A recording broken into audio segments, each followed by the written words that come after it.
नाम की एक औरत अपने पति और 2 बेटों के साथ रहती थी। शांति का बड़ा बेटा हरीश बहुत पैसे कमाता था, जबकि दूसरी तरफ विनोद की कमाई कुछ ज्यादा नहीं थी। हरीश तनख्वाह मिलने पर हमेशा अपने लिए महंगे महंगे कपड़े खरीद कर लाता था। बेटा, तू इस घर का बड़ा लड़का है, तेरी कमाई भी बहुत अच्छी है। कभी कभी अपने छोटे भाई के लिए भी कुछ खरीद कर ले आया कर। माँ, तुम्हारा दिमाग खराब हो गया है क्या? इतनी मेहनत करके पैसे मैं कमाता हूँ तो अपनी कमाई सिर्फ अपने ऊपर ही खर्च करूंगा ना। और रही बात विनोद की, तो उसे भी आप लोगों ने पढ़ाया लिखाया था, लेकिन कॉलेज के समय में वो पढ़ाई पर जरा भी ध्यान नहीं देता था। हमेशा अपने आवारा दोस्तों के साथ मटर गश्ती किया करता था।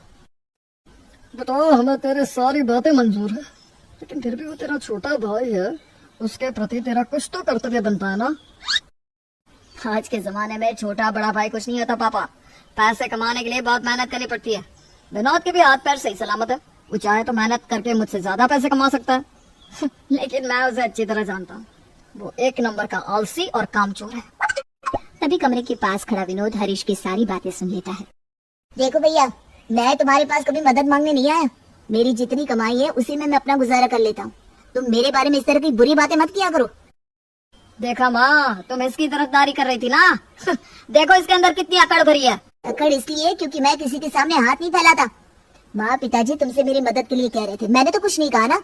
फिर तुम मेरे बारे में इतना भला बुरा क्यों कह रहे हो? चल चल, बहुत बकवास कर ली तूने, अब जा यहाँ से। अगर मेरा दिमाग खराब हो गया ना तो ठीक नहीं होगा। दोनों भाइयों को बहस करता देख शांति समझ जाती है कि अगर इनकी बहस और ज्यादा चली तो थोड़ी ही देर में दोनों के बीच हाथापाई शुरू हो सकती है। इसलिए शांति बीच बचाव करते हुए विनोद का हाथ पकड़कर उसे कमरे से बाहर ले जाती है। इस तरह आए दिन किसी न किसी बात को लेकर दोनों भाई आपस में लड़ पड़ते थे। फिर कुछ समय बाद शांति और रामलाल अपने दोनों बेटों की शादी करवा देती है। उन दोनों की पत्नियां अपने अपने स्वभाव की एकदम पक्की थी। दोनों किसी के सामने झुकना पसंद नहीं करती थी। एक दिन हरीश की पत्नी कोमल बाजार से बहुत ही महंगी साड़ी खरीद कर लाती है। घर आने के बाद वो मोहल्ले की औरतों को इकट्ठा करके उन्हें अपनी साड़ी दिखाने लगती है।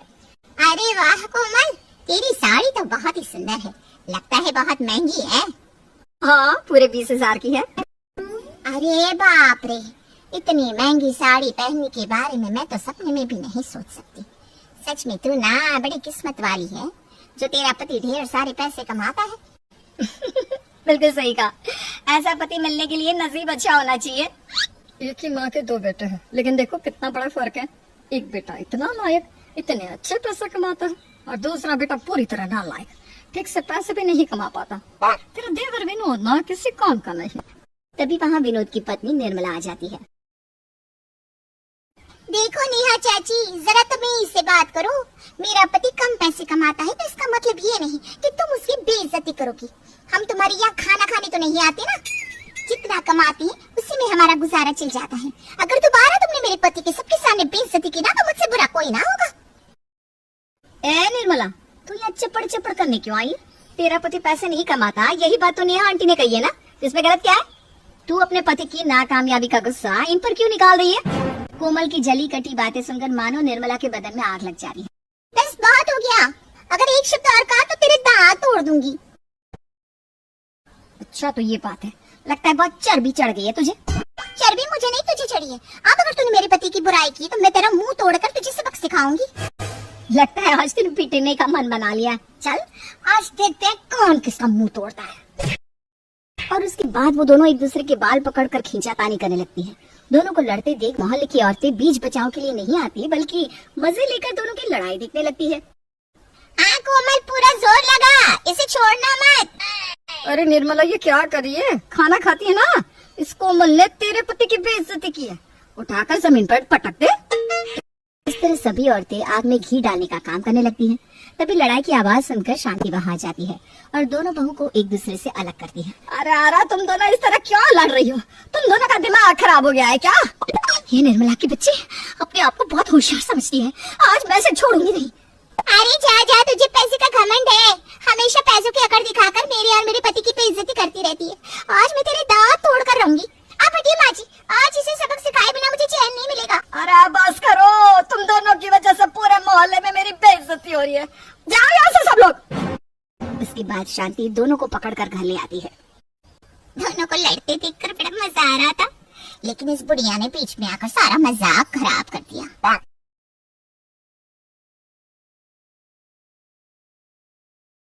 अरे चिंता मत कर, ये दोनों कुछ दिनों के बाद फिर से लड़ पड़ेंगी, तब हम मजे लेकर उनकी लड़ाई देखेंगे। घर जाने के बाद शांति अपना सिर पकड़ लेती है।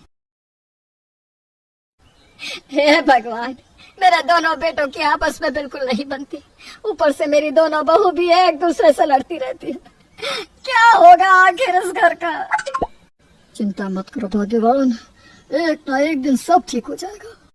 अरे क्या खा ठीक होगा? मैंने तो ये सोचकर अपनी दोनों बेटियों की शादी की थी कि दोनों बहू के आने के बाद दोनों की लड़ाई बंद हो जाएगी, लेकिन यहाँ तो ये दोनों भी बिल्लियों की तरह आपस में लड़ने लगी है। लगता है जीते जी मुझे कभी सुख नहीं मिलेगा।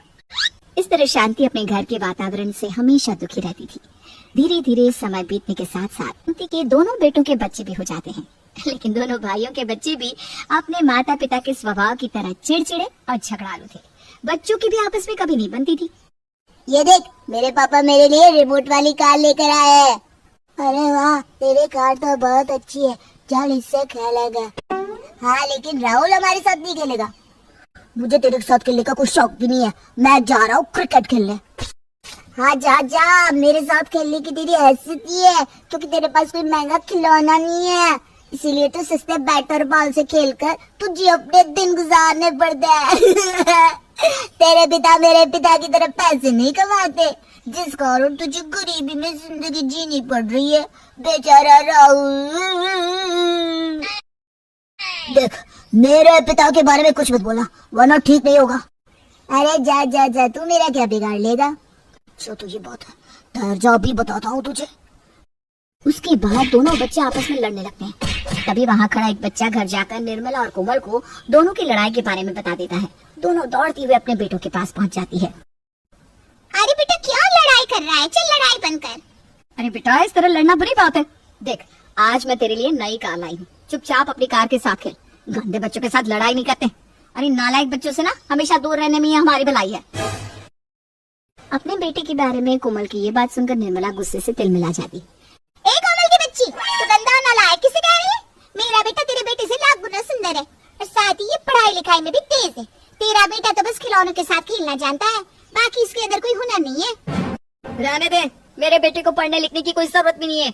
मेरा पति बहुत पैसे कमाता है, हम हमारे बेटे के लिए बहुत बड़ा बिजनेस खड़ा करने वाले हैं। लेकिन तेरा पति तो एक नंबर का निकम्मा है, तुम सबका पेट भर सके इतने पैसे भी नहीं कमा पाता।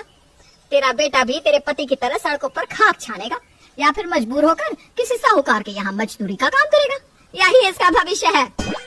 अच्छा, तो तू मेरे बेटे का भविष्य तय कर रही है? अरे चुपचाप यहाँ से चली जा, अगर मुझे गुस्सा आ गया ना तो मैं तुझे यहीं जमीन पर धूल चढ़ा दूंगी। तेरी ये बातें सुनकर ना मेरा खून खौल जाता है। आज तो मैं तेरे हाथ पैर तोड़ूंगी, तभी मुझे सुकून मिलेगा। चला जा, अब भी आ बताती हूँ तुझे। लेकिन तभी वहाँ शांति आ जाती है। ए भगवान, आखिर तुम दोनों कब सुधरोगी? जरा सा कुछ हुआ नहीं कि एक दूसरे को मारने पीटने पर उतारू हो जाती हो। अरे इस समय तुम दोनों सड़क पर खड़ी हो, चलो चुपचाप घर चलो। मम्मी जी, ये मेरे बेटे के बारे में भला बुरा कह रही है। कोई मेरे बेटे की बुराई करे ये मैं बर्दाश्त नहीं कर सकती। अरे तू भी तो अपने बेटे की तारीफ करके मेरे बेटे को नीचा दिखा रही थी। जरा अपने बेटे के फटे पुराने कपड़े देख, ये मेरे बेटे के बगल में खड़ा होने के लायक भी नहीं है।